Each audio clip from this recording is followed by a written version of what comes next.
Good afternoon po mga kamutya. Ito na naman po ako para sa aking pag-i-introduce nitong yaman po ng Mindanao. Yan po ang isa sa mga yaman ng sa aming lugar sa Masara, Davao de Oro. Yan po yung mga bato, yung recently na nag-landslide, doon ko po yan nakuha ang mga bato na yan. 2 weeks before nangyari ang malagim na landslide, yan po nakuha yan, ibinigay po yan sa akin ng mga nagtatrabaho doon sa minahan sa Davao de Oro, Masara, Davao de Oro. So yung kaya marami po silang trabahante doon dahil po yan dyan sa mga bato na yan. Diyan po nang kagaling po yung gold. Yan po ang pinagkukunan po ng gold, ibubble mill po yan. Pagkatapos po, pag naging ano na siya, naging pino na, lalagyan po yan ng mercury, tapos huhulihin na yan yung gold. So, depende na lang po yan kung ilang carats, kung mayroon namang iba, refine na 24K, mayroon namang 18K, 14K, depende po yan.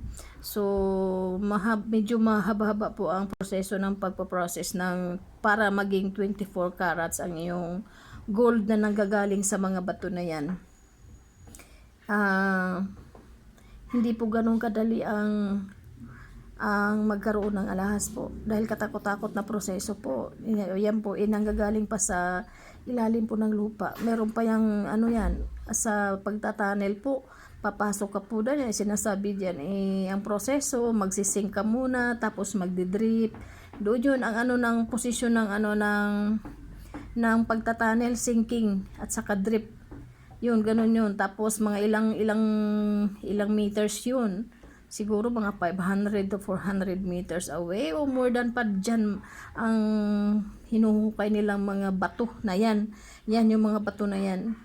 Yan, dyan po kinukuha yung mga gold. So, maswerte din po ako kasi nakakuha ako ng ganyang klaseng mga bato na nagtataglay po ng mga gold.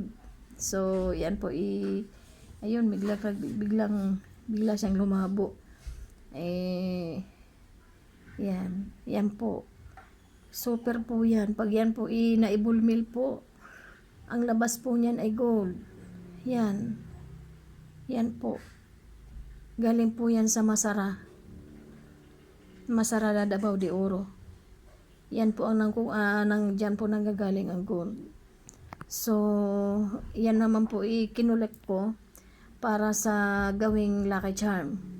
So, ibig sabihin yan po ay hahatak ng maraming pera, pero dapat ang gagawin mong business ay related po sa mga gold, like yung mga pagdidil ng mga jewelry, like biglang nalabo, inaano talaga ng diwata.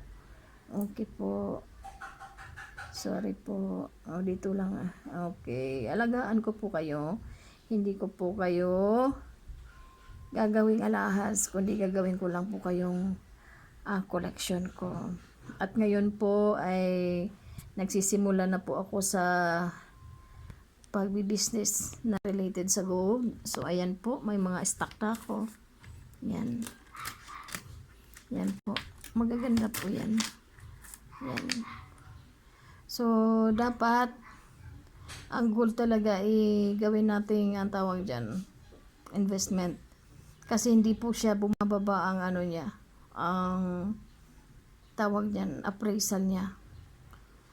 So sa mga hindi pa kabisado kung saan nanggagaling ang gold, dyan po nanggagaling sa mga bato na yan, na pag tinunaw po yan, inilagay sa bull mill, ipoprocess po yan, tapos lalabas po dyan ang gold. Yan po, galing po yan sa Masara, Davao de Oro, na mga yaman ng Masara, Davao de Oro, na that's why nagagalit po ang mga diwata dahil nga po sobra nang inabuso na yung kabundukan doon.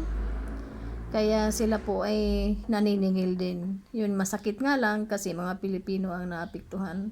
Mga Pilipino na nangangarap din na umasenso sa buhay. Para naman po tayo magagawa dahil nga po ang mga pangyayari ay kaloob po yan ng inang kalikasan. So, sa mga ganito pong mga usapin na pagdating sa mga kayamanan, syempre, lagi ang mga Pilipino ay nagtatrabaho lamang at syempre, mga foreigner pa rin ang mga busing. Ganyan po ang nangyayari sa Masara Davao de Oro. Masaklap nga lang, madami ang namatay sa mga kababayan ko. So, wala naman tayong magagawa kundi idalangin na sila po ay maging mapayapa ang kanilang mga kaluluwa. So, muli po, ang masasabi ko po na kung sino mga hindi pa alam kung saan nanggagaling ang gold, dyan po nanggagaling sa mga bato na yan at pinoprocess po yan para lumabas yung gold. Yan po, dyan po nanggagaling. So, maswerte ang magkaroon ng mga ganyan. Hindi lang yan agimat, kundi pampayaman din po yan. Di ba? Ayan. So, nagsisimula na ako sa pagbi-business. Kasama yan sa mga lucky charm po. At kasama yung mga iba't ibang mga uri na mga mutya po na iniingat-ingatan ko po. Siyempre, ito ang pinaka-the best na mga bato na merong gold. Yan po. Thank you po sa mga nanood. Muli po, ako po ay nagpapasalamat. At ito po malaking bagay na maibahagi ko sa inyo. Ang munting kaalaman kung saan nanggagaling po ang gold. Good afternoon po and God bless po sa lahat.